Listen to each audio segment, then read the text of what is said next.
komeza usenga Imana kugire neza kandi wowe urabizi ko utasenza aho uhagaze nawe utahashyizwe nuko Imana yavuze wahashyizwe n'ubukoryo n'ubugegera bwawe gatize mene dotayo gusenga everyday gusenga buri munsi nusenga uzanesha nunanigwa gusenga uzaneshwa senga bakunzi ba gusenga everyday n'ubundi twongeye kubashimira yuko mudahwema kutugaragariza yuko mukomeza kudukurikira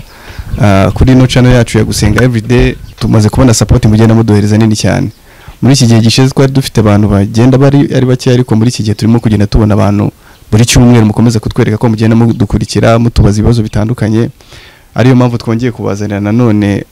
umumama twaje gusura pasteri ugiye kubanza kutwibwira ako mbere ya byose turabanza tumusabe abanza dusengere n'ubundi nkuko channel yacu ari gusenga everyday turabanza tugasenga mama turabakiriye murakoze cyane reka dusenga Imana data mu izina rya Yesu ndagushimye kuri Imana igira neza gushimye bw'imbabazi za n'ubuntu bwawe urukundo rwa ruhebuje waturinze kugeza uyu munsi warinze bene data bose badukurikiye izina rye reka ryubahwe tugushimiye akanya nkaka utugeneye kugira ngo tuganire kubw'ijambo ryawe dusabye imbaraga z'umwuka kugira ngo tuyobore kuko tudafite umwuka wera ntago twagira aho tugera twakwiyobora kandi twiyobe twatubaye byigenge rero turagusabye kugira ngo duce bugufi munsi y'icyubahiro cyawe kugira ngo icyubahiro kibe ari cyawe kiganze hose iminsi yose twizeye mu izina rya Yesu amen. Tubaha ikaze pastor ugiye kubanza kubwira abantu kuko n'ubwa mbere bakubonye kuri gusenga everyday ndagira ngo ubanze ubibwire muri make yabo banze bamenye ngo ninde tugiye kubana ya murakoze cyane ndabashuje mu izina rya Yesu abadukurikiye ndumva abantu batanze ni bakeya ariko ntago ndi icyamamare umwana w'Imana nitwa n'umukobwa Epifani niyo mazina yanjye bwite aba mu byangombwa utazibeshya ukandikaho Fani abanzi mfite izina ry'ubustare bita Pastor Fani ryo banziho Fani ni izina bahina nyine rimaze igihe Epifani bahina nkaba ndi umupastor mito bita Getsimani Ministries nkaba ndi umumama w'abana batatu b'abahungu umwaka ndonsa noneho nkaba mfite n'abandi bana ndera benshi nkaba ntuye hano mu karere ka Gasabo hano ni muri Ruhanga mwadusuye mfite umugabo umwe nawe w'umushumba meta Pastor Gabriel turakorana mu itorero Imana iduhana umugisha Pastor umuntu akikubona wenda ku bantu bashobora kuzaba bakubonye bwa mbere kuri gusenga everyday arabona akabona ufite imvi ashobora kwibaza wenda ati kuki mufite abana twumva bari batoya kandi mbona musanga bo mukuzemo urakoze cyane izi mvi zanjye ni imitwaro y'ibibazo by'abakristo ntago ari imvi z'ubukure ni umutako witegereje urabona ko hano nta mvi zirimo uri imvi z'ubukure akenshi zikora urutanza ahangaha ariko izi ni umutako hano hejuru ni icyubahiro Imana yampaye gitangira kuza zagiye ziza bugubugu vuba bitewe n'ibihe umuntu agenda acamo noneho mu gihe nari nzifite benshi bakambira wazashyizemo kanta wazagize ute ariko umugabo wanjye arazikunda ambwira ati zizagume gutyo zimere gutyo ahubwo zihora ari umweru ko ndemera ngashaka shampoo yazo nkazimeshesha mu kugira ngo zihore zike numva ndi fier yazo ko ari umuntu duhura akambwira ngo izo mvi zawe kuko abantu bakora tentire y'imvi ibyo byose rero ikintu cyose kitubaho cyiza atari uburwayi kiba ari cyiza kiba kivuye ku Mana iba ari decoration y'Imana yadohere kuri icyo ngicyo numva hari ibintu ngira ngo nka bibiri tuze kuvugaho gatoya mereye kuri uwo musatsi wawe twa tumaze kuvuga imvi iki muri iki gihe dusanga hari ibintu abantu bagenda bapfa uhereye ku madini imyemerere n'imyizerere y'abantu igiye itandukanye ugasanga wenda niba umuntu ugasanga umuntu w'umusore ashyize aritoboje ugasanga ashyizeho tentire ugasanga hari ibintu amadini agenda atumvaho kimwe ugasanga hari amadisipline bagiye bavanga n'itorero ugasanga niba umuntu wenda n'urugero ashyizeho tentire ntago yajya gusengera mu itorero mu idini runaka kuko iryo dini ritandukanyijwe n'iri ngiri n'ibyo bintu nyine n'izo discipline none nagira ngo wenda muri makeya nk'umuntu twagiye tubona ubizobereyemo uvuga ukuri kwinshi ese ubundi iyo witegereje amadini muri iki gihe ubona ugereranyije na kera ndabyibuka kera hari igihe hariho ububyutse ukumva ahantu hanahari ububyutse hari icyumba gishyushye hari dini runaka muri iki gihe tukaba twumva harimo icyo nakita nka saga reka mbyite gutyo nkoresha iryo jambo mu madini n'amatora atandukanye mwebwe mubibona gute ya urakoze cyane buriya idini rya mbere ntago ari amatafari ni umutima wawe iryo niryo dini nyakuri kandi rishimwa rimwe ari igihe twirengagiza idini ryacu ryo mu mutima ahubwo tukajya ku idini ry'ibifatika buri ikintu cyose gihindurwa bitewe n'uko wabwirijwemo ubutumwa iyo umuntu hari igihe umuntu aza akakubwiriza ashingiye ku bikugaragariraho inyuma ariko atashingiye kugira ngo akwigishe umene ku mutima buriya bibi tubwira ngo duhunge irari rya gisore buriya umusore iteka ari urwego azamukamo yewe abana banjye b'abahungu afite ukuntu azamuka kuvuga ngo iki ngiki numva nagishobora muri we yigiramo icyizere izi imbaraga zimurimo akumva ko ibintu byose yabishobora hari ukuntu njya muri siporo nko ku mugoroba noneho umwana wanjye mukuru afite imyaka 9 umukurikiye afite 7 noneho twagenda dutaha tuzamuka ugasanga umukuru agiye inyuma umutoya ari imbere ngo reka ngo tujye imbere ngo turinde mami ngo atagira ikibazo muri make jewe ndi mama wabo kandi ndi mukuru mfite imvi ariko batesheje agaciro k'imbaraga zanjye z'umubiri bo berekanye ko bashobora kundinda urumva bumva ko umwe ashobora guhagarara inyuma akandinda undi nawe akajya imbere akandinda bivuga ngo muri we ari cyo yiyumvamo mu buto bw'umuntu rero hari amakosa agenda akora iyo dukizwa ibyo twakoze cyane acyo uracyumva uvuga ngo iyo tutarahura na Kristo tuba turi mu mwijima nta kintu na kimwe tutakora wabyumvise bitewe n'uko urubyiruko muri iki gihe ruragenda rusatira ikoranabuhanga rujya mu by'ikoranabuhanga rukareba imico mu bindi bihugu kandi amaso yabo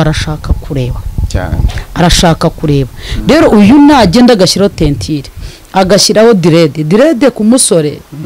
umuntu washyizemo direde w'umugabo ni Nebukadinezari kandi Nebukadinezari zira direde zari igihano siko bimeze cyane none umusore ashyizeho direde kandi nta gihano arimo si ikibazo umugore niwe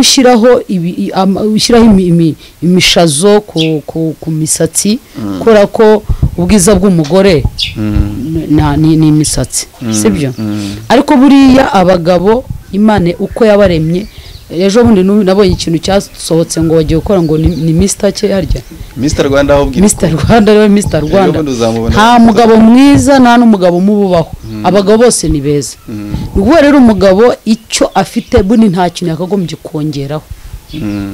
nta kintu yagombye kongeraho uko Imana imuremye ibona ni mwiza haleluya ibona ni mwiza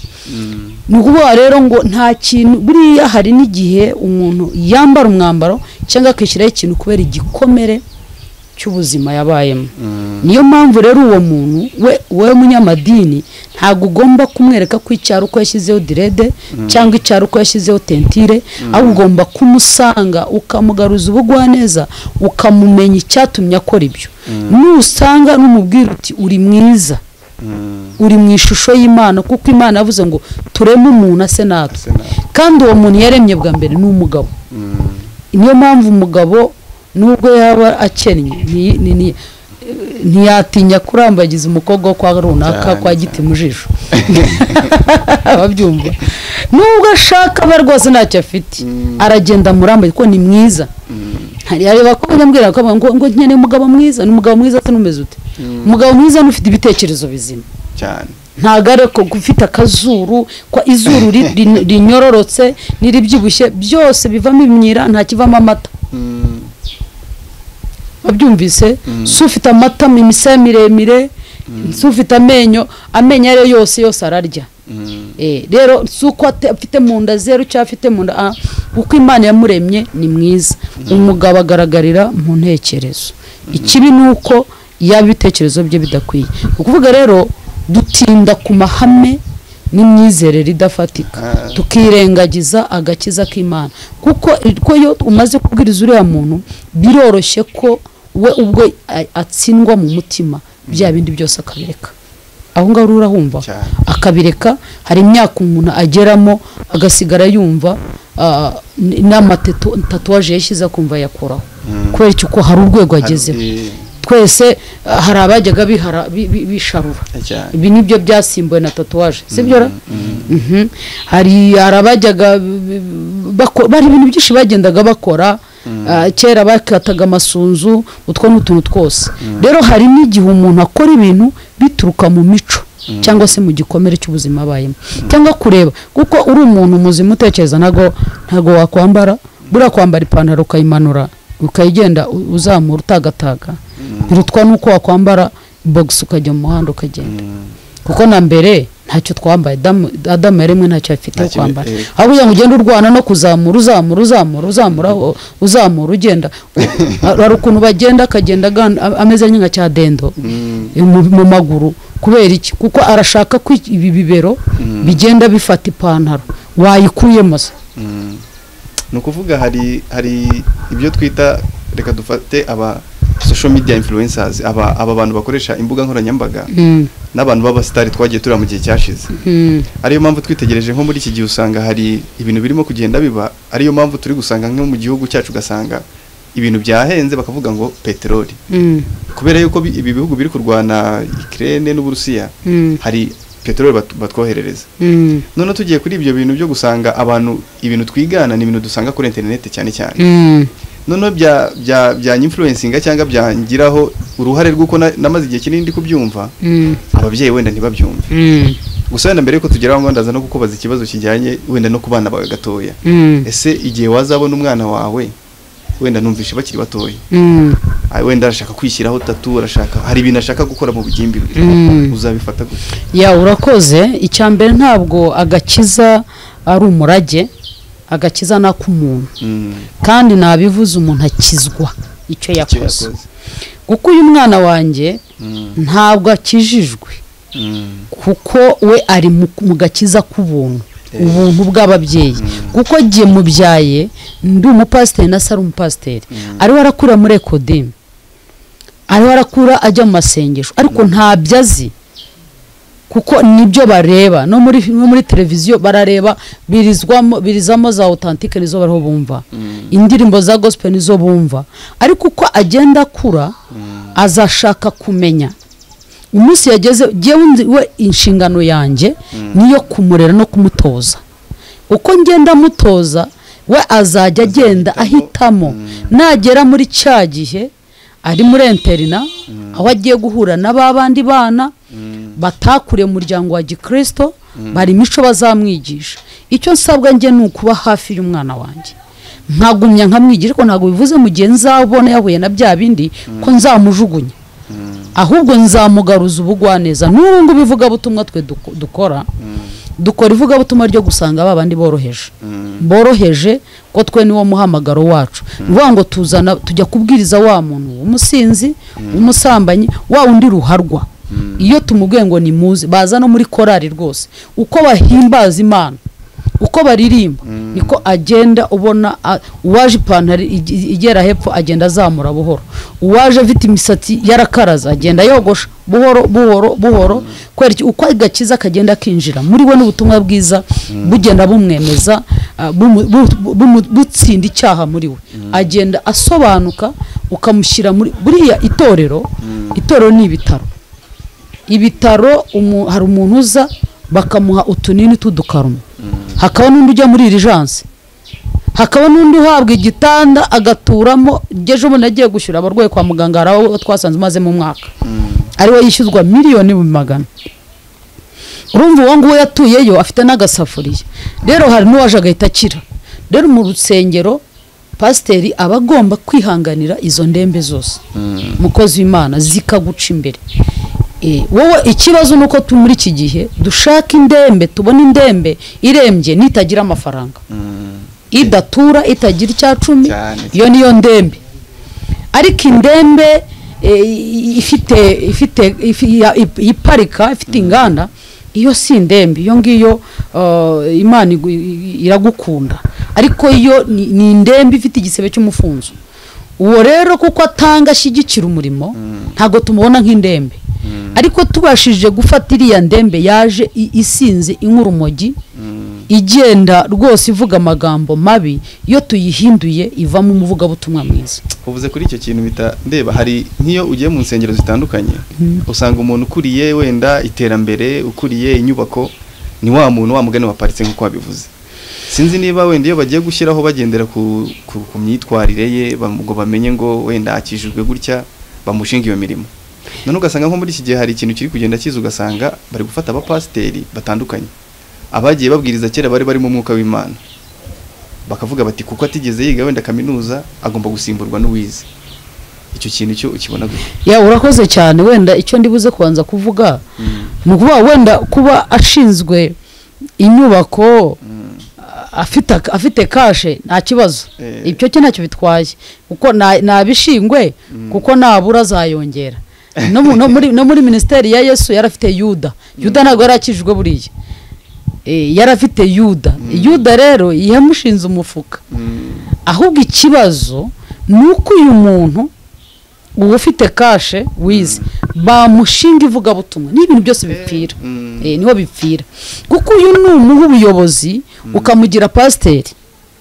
uyu kuko ugendeye kuko yize kuko afite kashe azayoboresha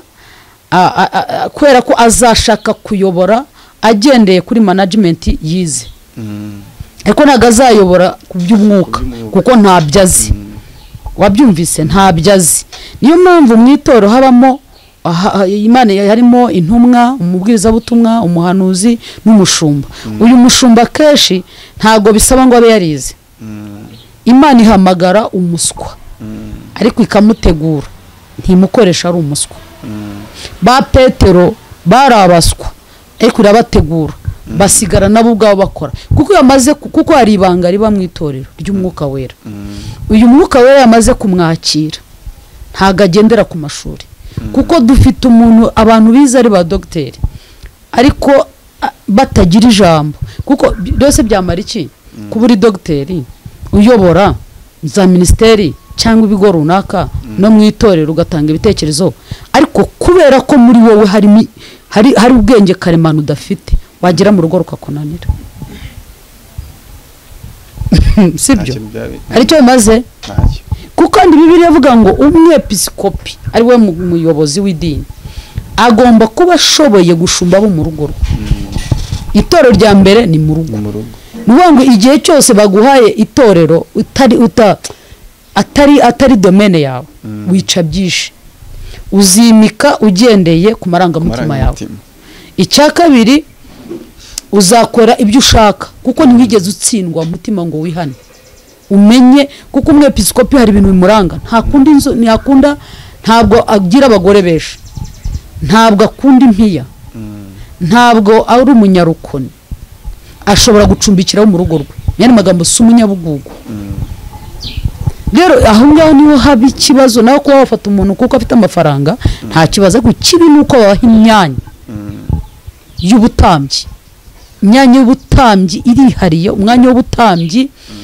twese washaka umubitsi akaba yarabyigiye gashaka sekreteri aba yarabyigiye tuno mu itoro dukenera abaroya abavoka nibyo nta kibazo yarabyigiye ariko nta gukeneye umuhanuzi w'itorero ngo abe yaragiye kubyiga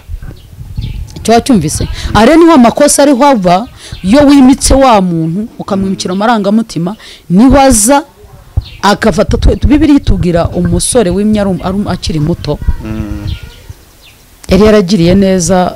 Isirayeli yagiriye neza Dawidi uwo mwami yahimye akiri muto noneho agisha inama urubyiruko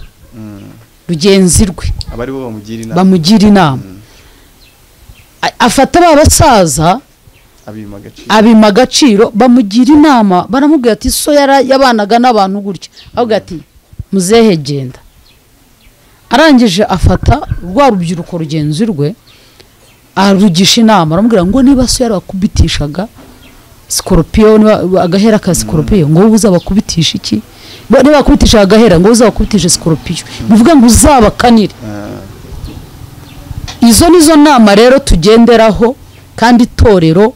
riyoborwa n'umwuka wera tukavuga ku ndimi zitari Cyongereza zitari Gifaransa. Umwuka wera kamanuka tukaryama tukarota. Uyu musaza Bibiliya ivuga ngo ntugashingura imbago za kera. Bagendanye ihamya ngo bagendanye ihema ry'ubuhamya y'ishushanyo cy'urusengero bazubaka. Bagenda bari herere kajya kuva kwa Mose, Imana yeretse Mose iragenda rigera kwa Yosuwa riheza kugeza ubwo Dawidi ubwe nako kugera kwa Dawidi riragenda ryubakwa na Samson nako na Salomo. Bivuga iki? Bivuga ko bari bafite amakuru babwiwe n'abasaza. Ariko twebwe uyu munsi ntago tuba dushaka ko abasaza batubwira we muzehe ibyo ntibikibaho. Ejo hari umuntu nabwiye nti ndumva shaka ko dusubira kuvuga ubutumwa aho bwa kera. N'umunyamakuru abwiraga twongere dusubire hirya hahandi ubutumwa bwatangiriye. Nabwiye nireka gatoya muri uku kwezi kwa gatanu Imana ishoboza tugicyangugu hahandi. Hari abantu bakivuga babandi bavuze ngo tweretswe amashanyarazi ataraba,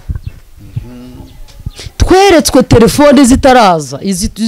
iri koranabuhanga rero ridukoraho. Dusubira handi dusanga abantu basengaga bapfukama ku karagwa amasaha 24 bakuzura umwuka wera bagasangira byose. Yego kuruta ko uyu munsi turiho dusenga tuvuga ngo Imana iguha umugisha kandi nshonje. Yo komeza usenga Imana ikugire neza kandi wowe urabizi ko utasenze aho uhagaze nawe wicu utahashyizwe nuko ari Imana yavuze wahashyizwe n'ubukoryo n'ubugegera bwawe. Nanjye nicyo kibazo mbona nyine muri iki gihe usanga wenda nuko navuze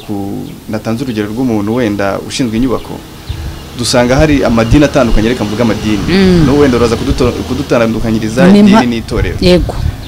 ugasanga mu madini atandukanye barafata umuntu bakamushyiraho wenda akaba ari uza gushumba reka mbyite gutyo tumwite wa mwepiskopi wa kera. Akaza badashingiye yuko hari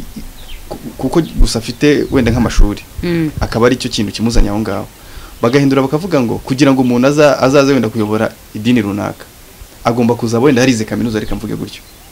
Noneho barangiza bakavanaho babandi beretswe bya bindi bya kera ayo mashanyarazi bavuga gatari yaza bakamushyira ku ruhande. Nk'icyo kintu wowe ukibona gute? Ya urakoze ndagisobanura mpereye ku gusobanura idini n'itorero. Kuko ni rusange idini rikwigisha imigenzo n'imihango. Wabyumvise? Uriya Musamariya ahura na Yesu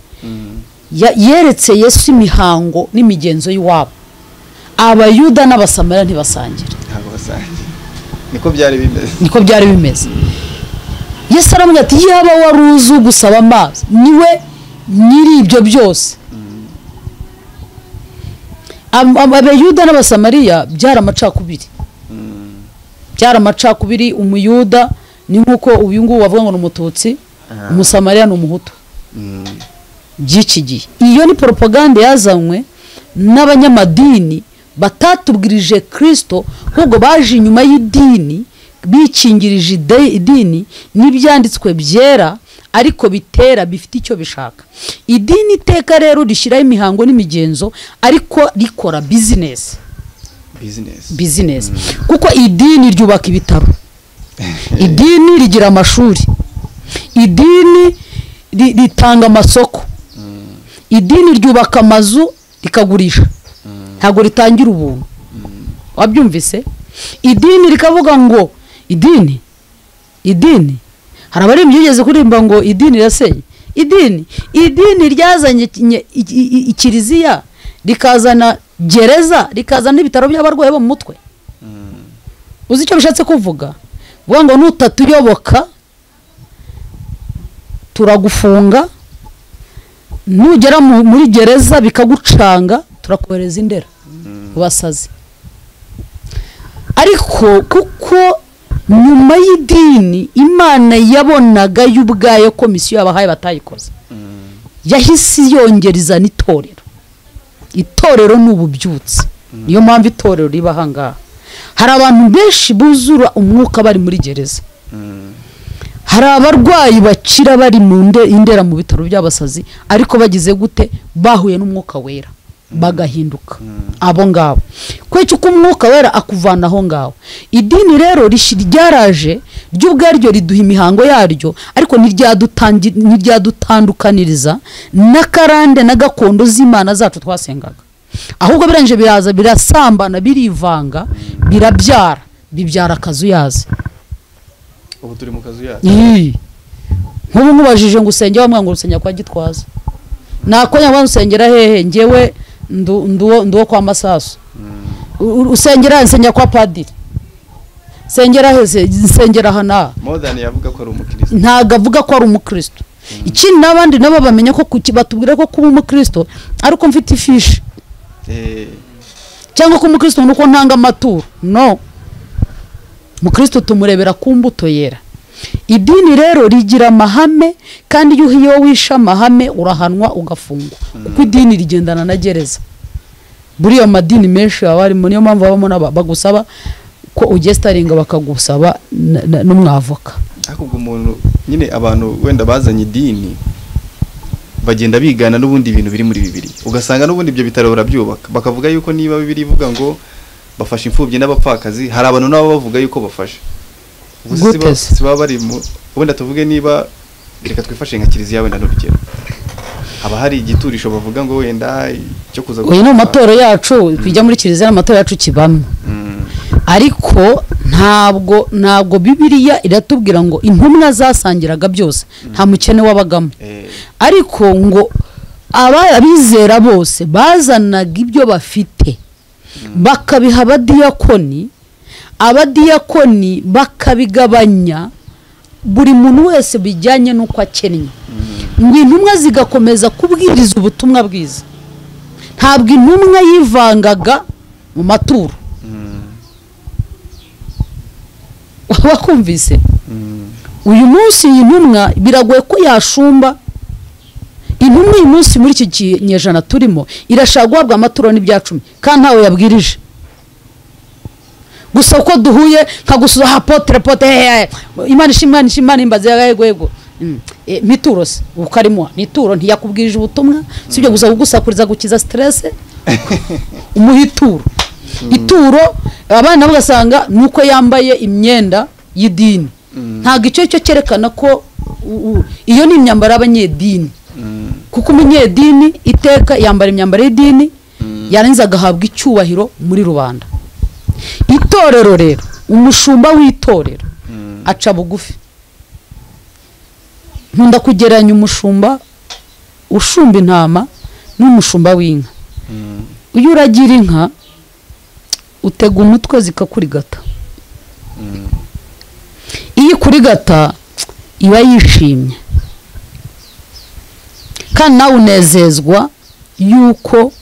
iyi ntama yawe inka yawe iri kurimo ariko dufite abashumba bahagaze nigiye kwirigata ikubita umugeri kagenda ibandabanda ukajya kwitaho bati mushumba yarankomerekeje. Mushumba ubereye gukomeretsa intama cyangwa ushinzwe kuzigarura mu cyanya. Ni ukuvuga rero ngo uyu muntu iri dini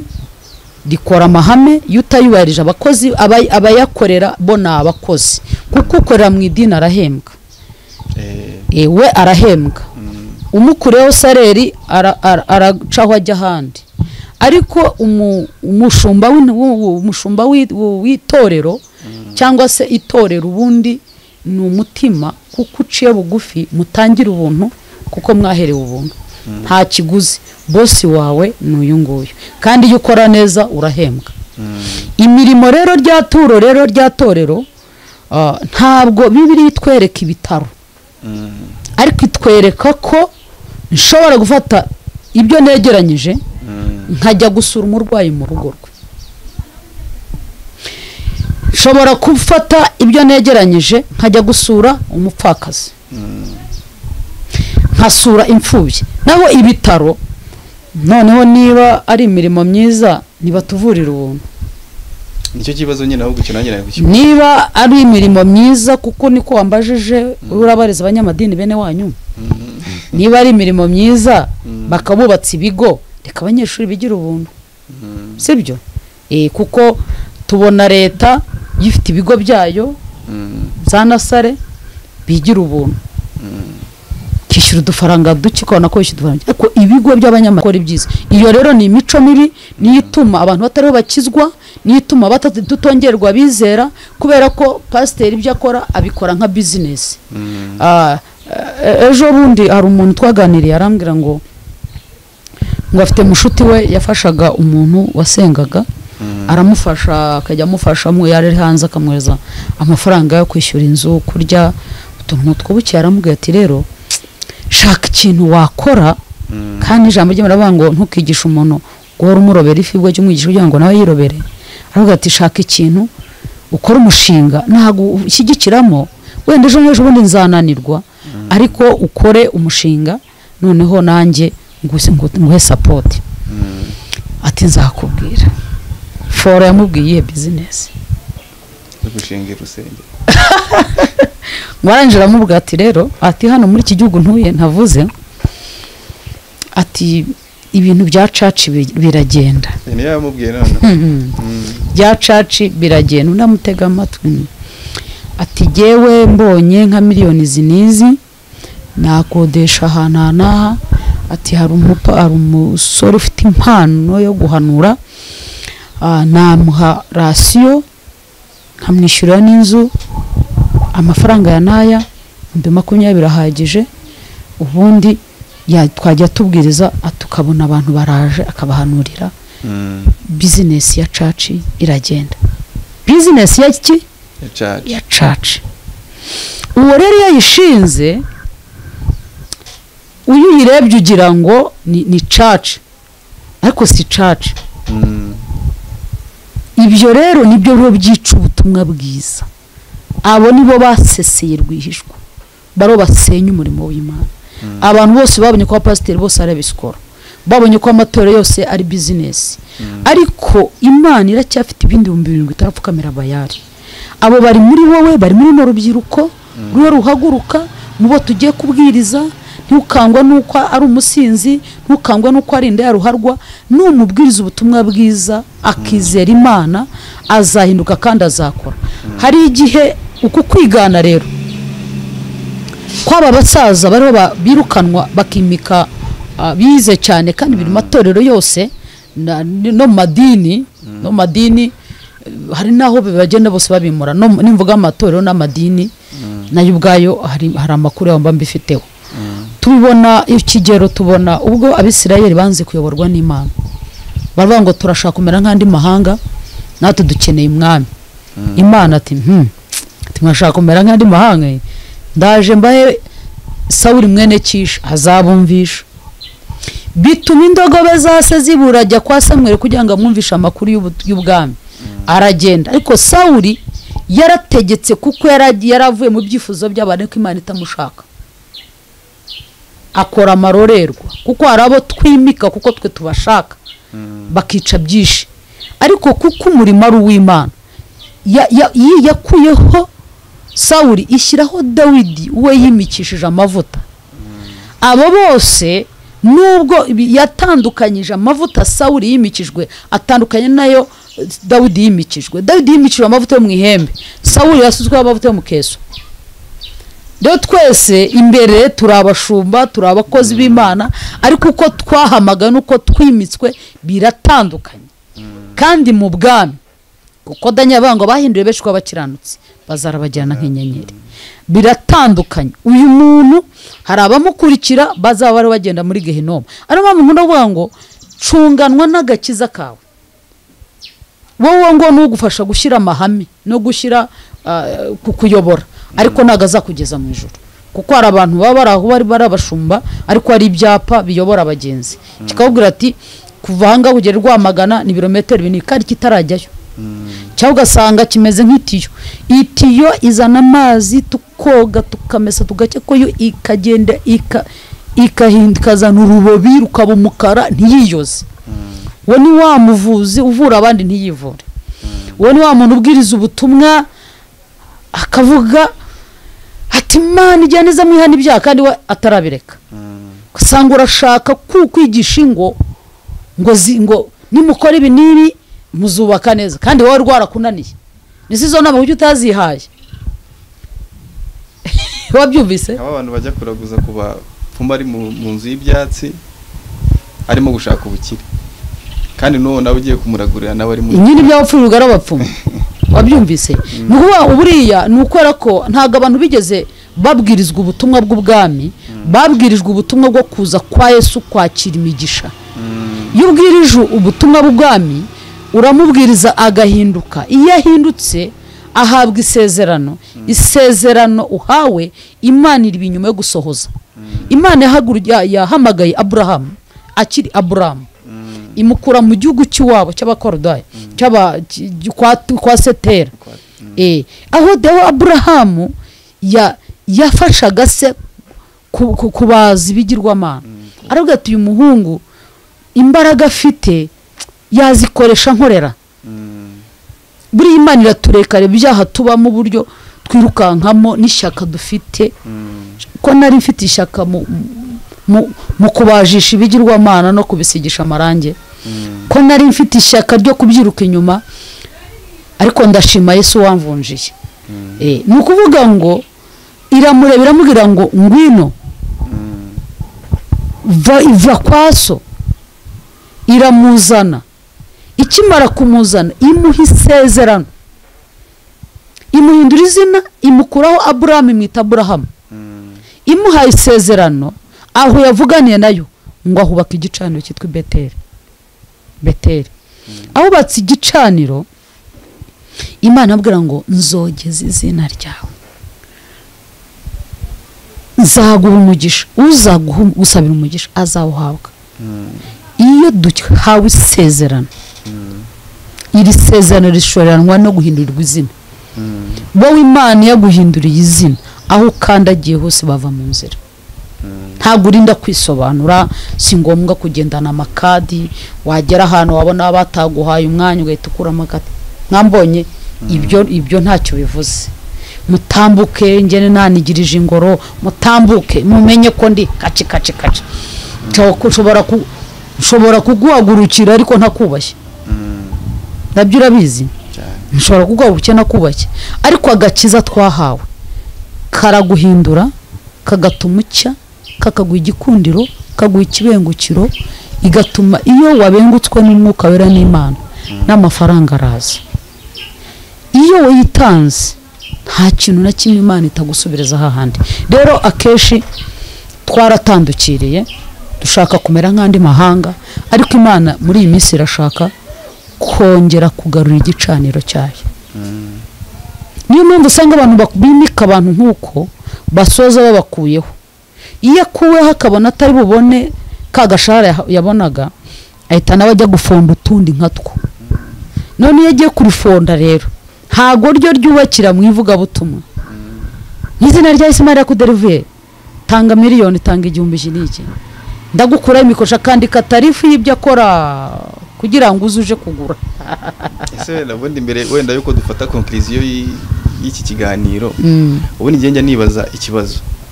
ushobora gusanga hari wenda tuvuga amadini nubwo wenda ntajikunda kubona amatorero cyane ugasanga twese dufite Bibiliya yera niyo tugenderaho ariko ugasanga hari amadini wenda arenga nka 500 twese tugendera kuri Bibiliya ariko ibintu batwigisha biratandukanye ubwo no kubera iki ufite Bibiliya aho ngaho mufungure muri telefone zanyu Bibiliya tuganire gatoya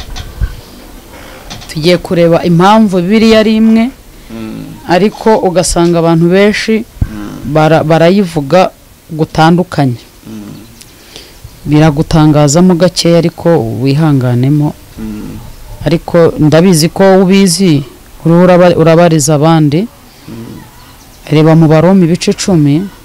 kuri ijambo buriya nta nubwo ari ngombwa ko abantu bose tusome ibyanditswe byinshi buri ijambo rimwe ririhagije ubuso ibyanditswe byinshi ni umuswa Abaroma ibice 10 ugende ku murongo twageze ku murongo wa 10 14 wa 10 n'uwa 14 kuko umutima ari wo umuntu yizeza akabarwaho gukiranuka kandi akanwa akaba ariko yatuza agakizwa. 14. Ariko se bamwambaza bate bataramwizera? Bamwambaza bate bataramwizera. Kandi bamwizera bate bataramwumva? Bamwizera bate bataragiye gute? Kandi bakumva bate ari ntawe wababwirije? Bakumva bate ari ntawe wababwirije. Wongera kuri uwo mubwiriza wumve. Somera 15. Yego. Kandi babwiriza bate batatumwe? Babwiriza bate batatumwe. Nkuko byanditswe ngo mbega uburyo ibirenge by'abavuga ubutumwa bwiza ari byiza cyane. Mani gumugisha. Ubu nta gusobanukiwemo icyo nshatse kukubwira. Icyambere umuntu wese Bibiliya nimwe n'ubutumwa ni bumwe. Ariko uburyo twabwirijwemo buratandukanye. Uko nabwirijwe niko giyewe nzigisha.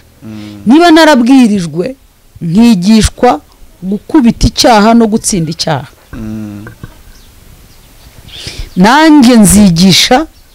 ku cyaha. Wabyumva, itorero ryacu rishingiye ku gusenga. Nta kintu na kimwe twumva yuko kitasubizwa kivuye mu gusenga. Twizera ko ibintu byose wabisengeye byose bisubizwa. Nukuvuga ngo uyu muntu niba ngewe narabwirijwe ubutumwa, uwambwirije akanyigisha gutinya icyaha, umushumba wanyigishije yanyigishije kumbwira ngo jya ubwiriza ubutumwa utagendeye ku mafaranga, iyo wabwirije neza urahembwa.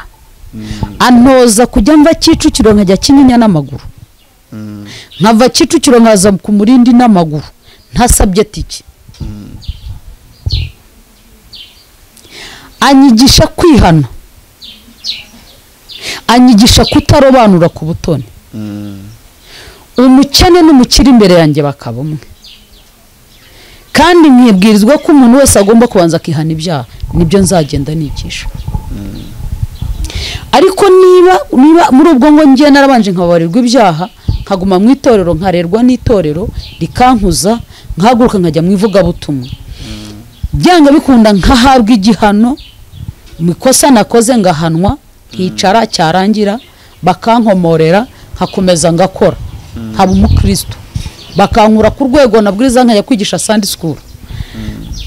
nkava ku rwego rero nkabanyanja kukoza tuwarete, kandi sinitotombe, nkakomeza nkahakura kugera igihe mahere umwitero. Nzatandukana n'uyu muntu. Wowe ari izina ryawe twande? Jado. Jado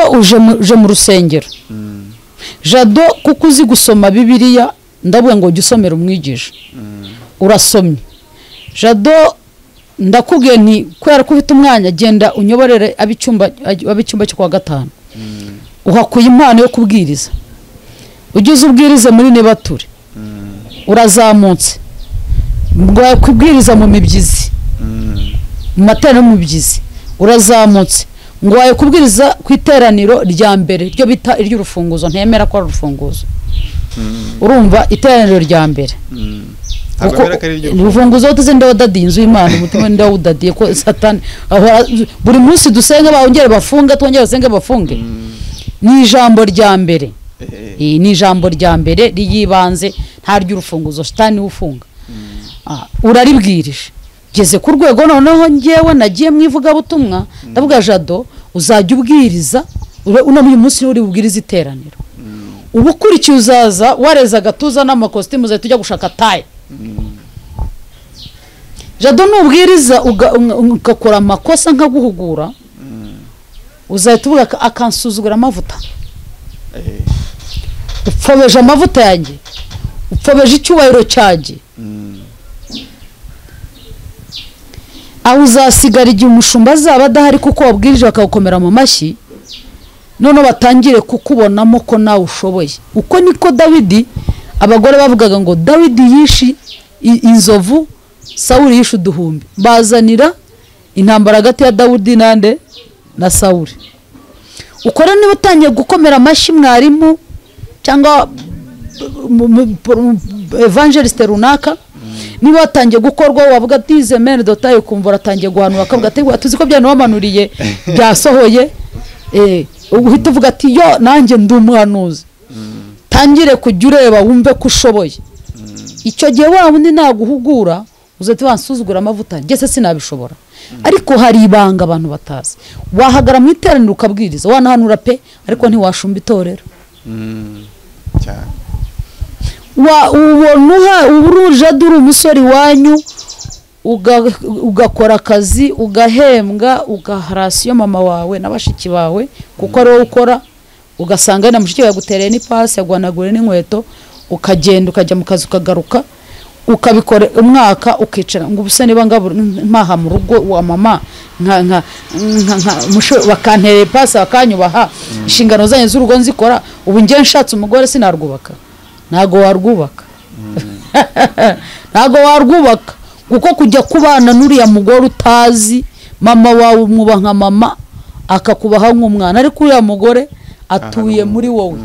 kuko ahagamye muri ikintu mutazi ko ahagamye muri mwe wabyumvize uyu mugore uhagamye muri mwe niwe uzakuvuguruza aho mama atakuvuguruza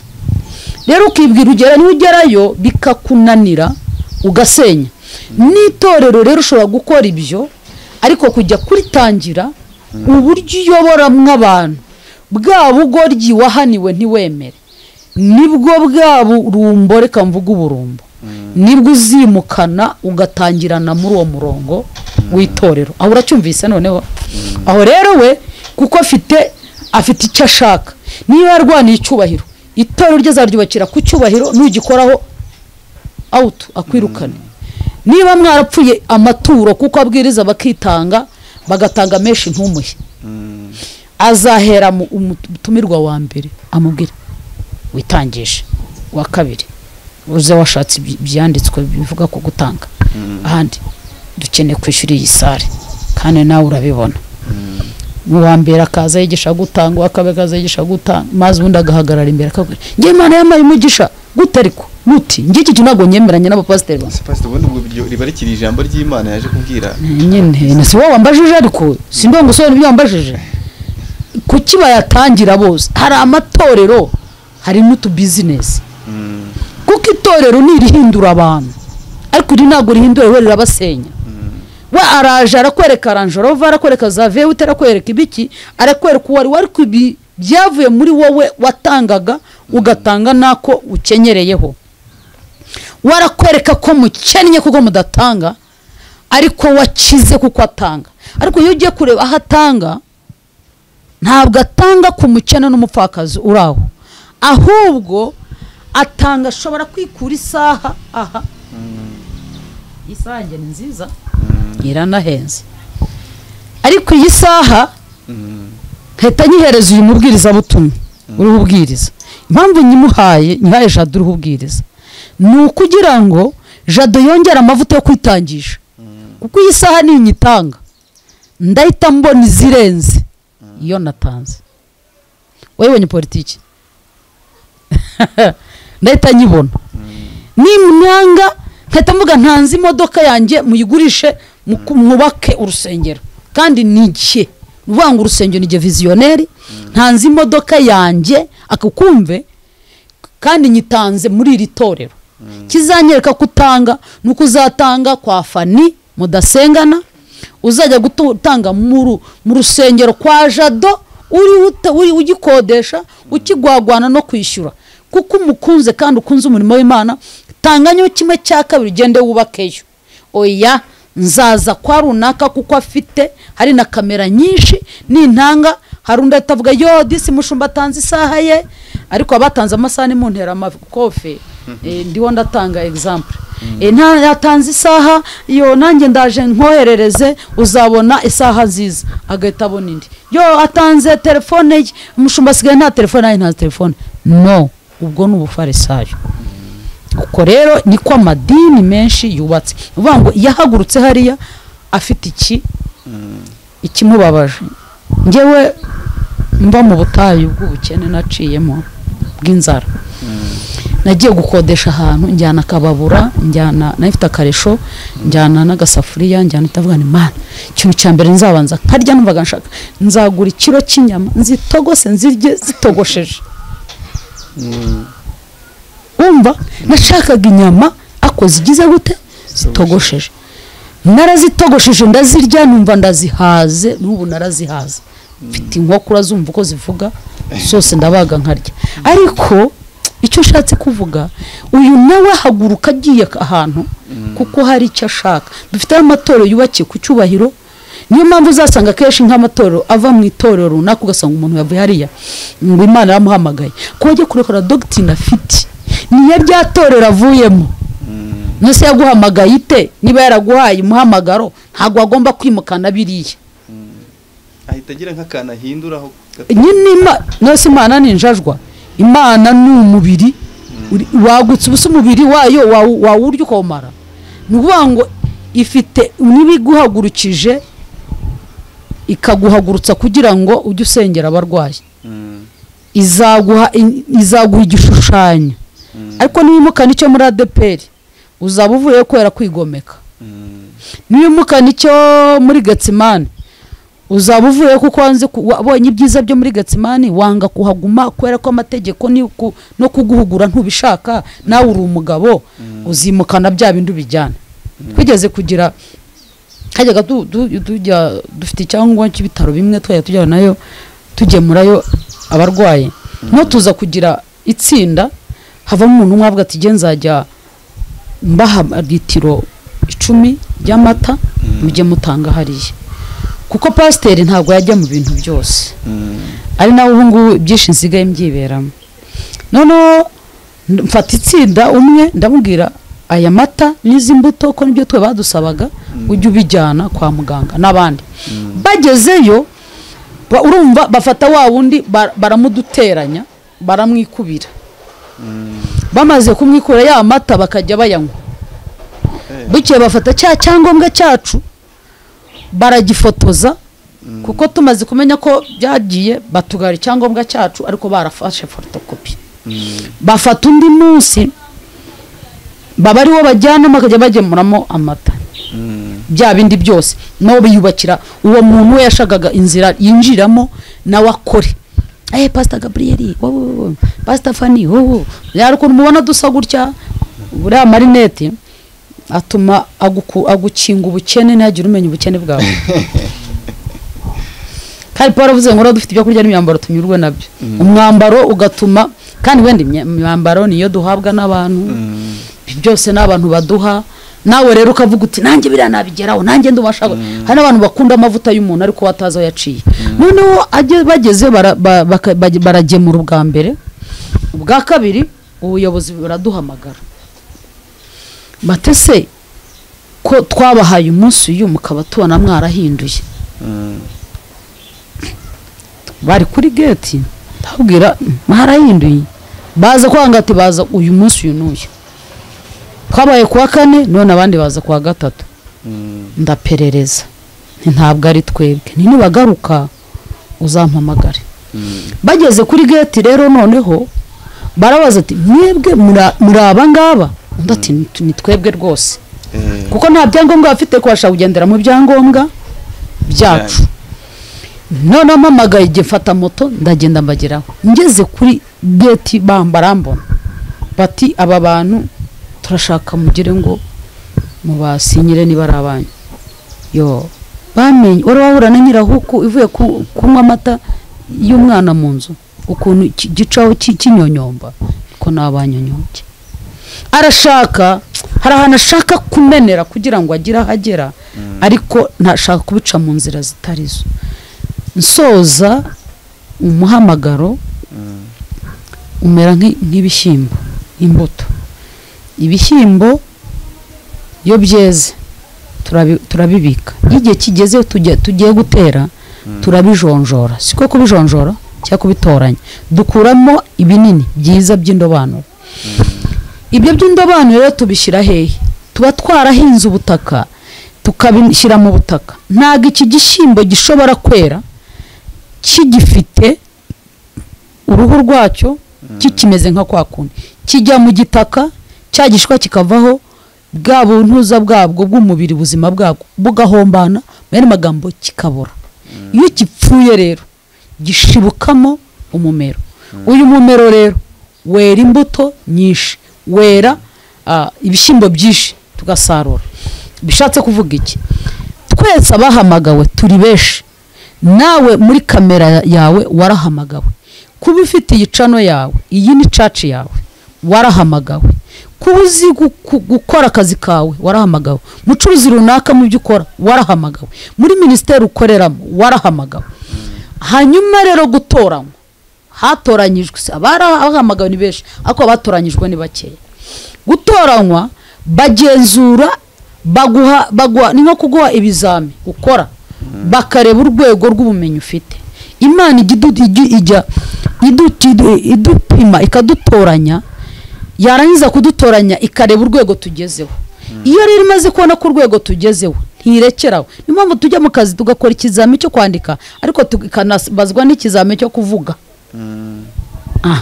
ni ukuvuga rero ngo ibi dutoranyije turavuga cyane turavuga ku ndimi tuzi no kubwiriza tuzi rwose ibintu byose ariko rero dore hariya gushyirwa mu butaka ni ugupfa twaratoranyijwe imana iradutuma kudutuma rero imbere y'umugabo ufite amafaranga kandi nkennye igiye kureba rero gupfa kwanjye niba narapfuye ku mafaranga cyangwa ku busambanyi kuko nisanga ntarapfa ntabwo iri bunkoresha aha muhumve ntabwo iri bunkoresha irebe ko napfuye ku irari irebe ko napfuye ku moko niba napfuye ku moko ntabwo ni n'umurimo ntabwo ndi bujye gushyiramo abantu nshingiye kuri ibyo hahandi cya gihembo kiba kiborera iwe irahapfira niho nsonzera niho nambariye ubusa niho ncurirwa uriya mumero rero niho noneho ishyize ku karubanda gukorera muri ya mpano iyi mpano y'umumero niyo igiye kwera imbuto nyinshi iyi mpano impaye niyo igiye kuzana abantu ku bwami rero dufite abantu bahamagarwa hanyuma bagasimbuka ntibatoranywe barangiza kudatoranywa kuko yabanenze kuko kwa Dawidi kwa Yesayi imana yagaye babahungu ba Yesayi ihitamo ataba nabagaye rero ari abantu babazi ngo barashoboye imana ati nakugaye rero kuko babagaye kandi birirwa bagendana Bibiliya bazahita bakwepa hahandi ho gupfa batubwire ko bakennye kandi ni karande ziwabo zabakenesheje si umuhamagaro aho rero nagera hirya niwe uzakora amakosa niwe uzareba ko Jado afite arangije kwiga afite ari umucuruzi ufite amafaranga niwe azahita kugira protokoli azahita afata Manuel amuhe kuyobora abagabo kandi ubwo urugo rwe arwubatse ku mutwe ese yazigisha abagabo iki kuko afite amafaranga aho rero bano bimika kuko afite amafaranga niwe agaruka akajya muri korari agasambanya twadukora liste wowe wabuze amafaranga y'umusanzu nzayakwishyurira aho rero navuga ati genda ndashaka kukugurira agendeye ku ntege kubera umwanya afite niho mwo musanga abapasiteri asambana pasiteri bamufungiye kubera kwiba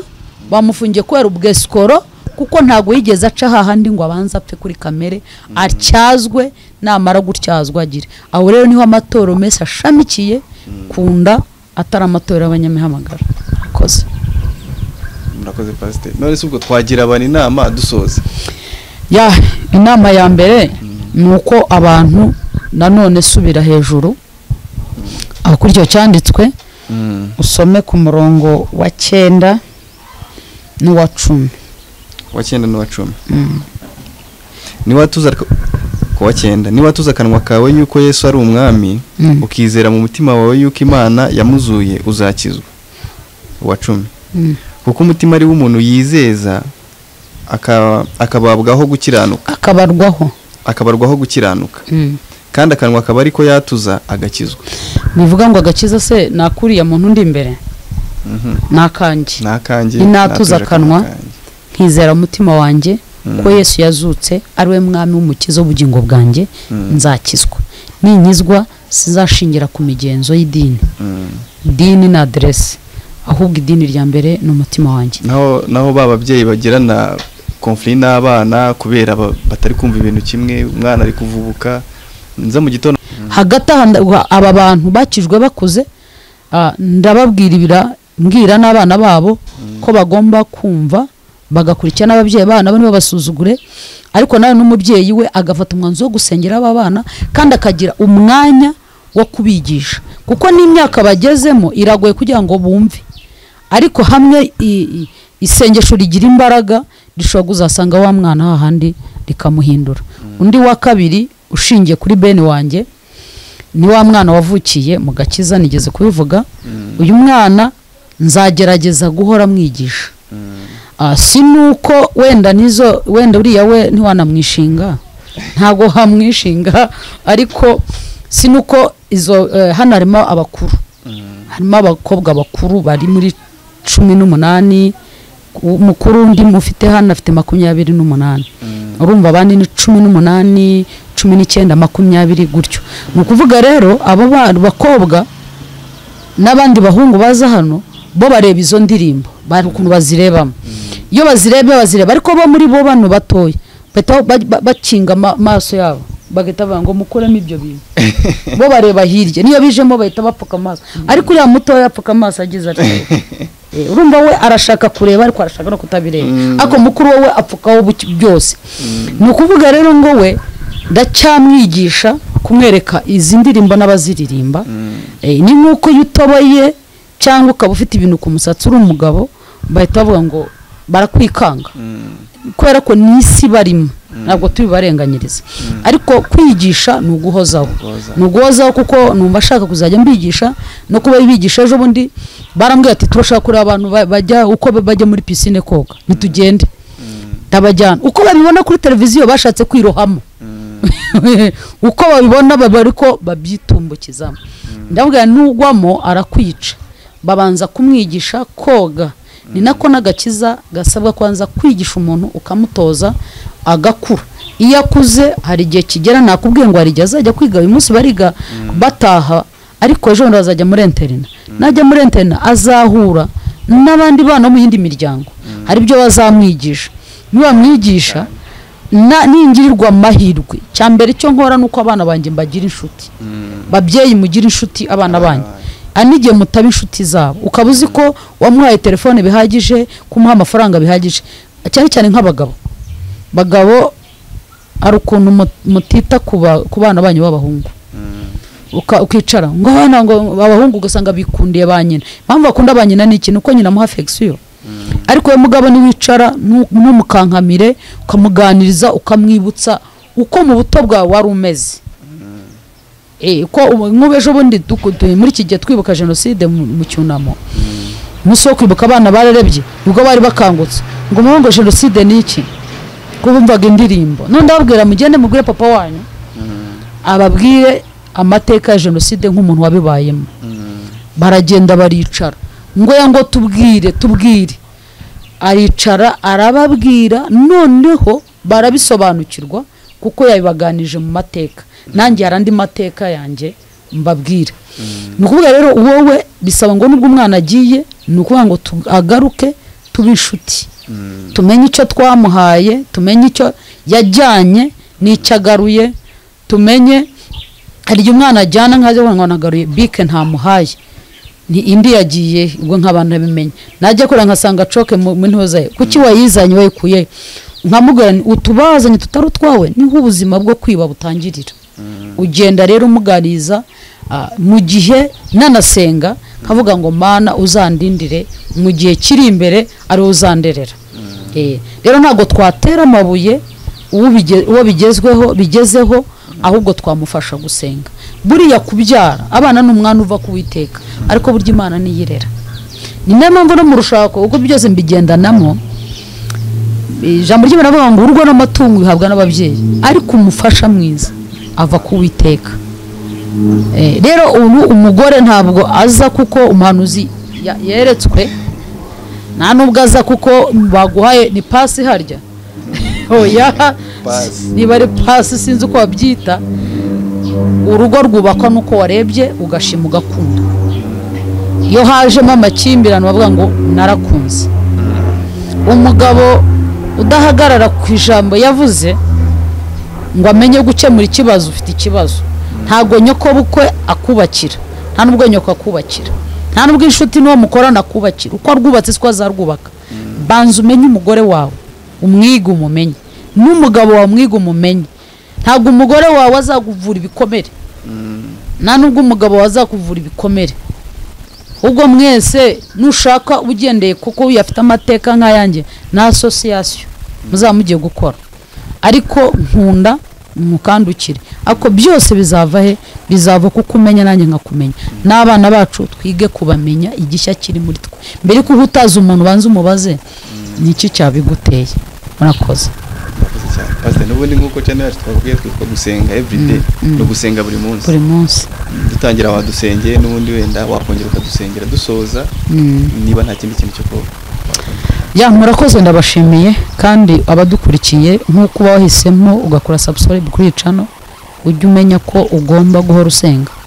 buri ibyo twumva nibyo tureba nibyo duhitamo niba wakuye ukoze subscribe wagize inshuti wakoze inshuti inshuti wabaye inshuti y'iyo channel menya rero ko ari uzajya ukura amakuru ukamenya no gusenga murakoze cyane nanjye unkurikiranye ushobora kumbona kuri Pastor Fanny official niyo channel yanjye nimero za telefone ubundi ntawe nyakunda kubijyamo ko ntago mbanje kwiyamamaza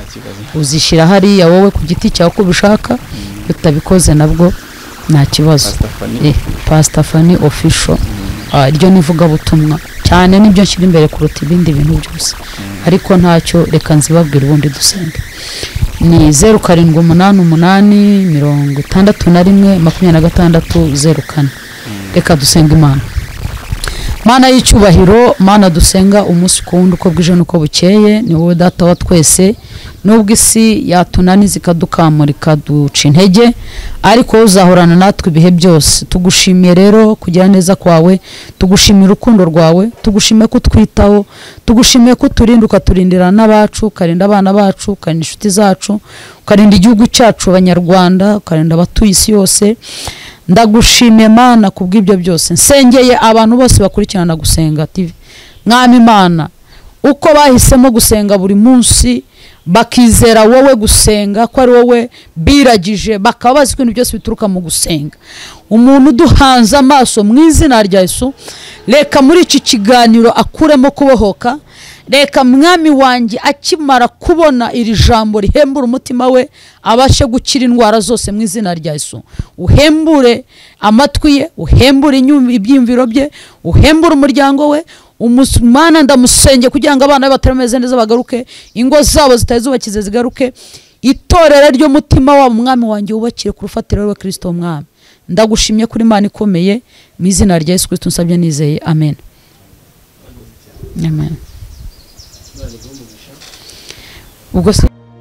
gusenga everyday gusenga buri munsi nusenga uzanesha nunanigwa gusenga uzaneshwa senga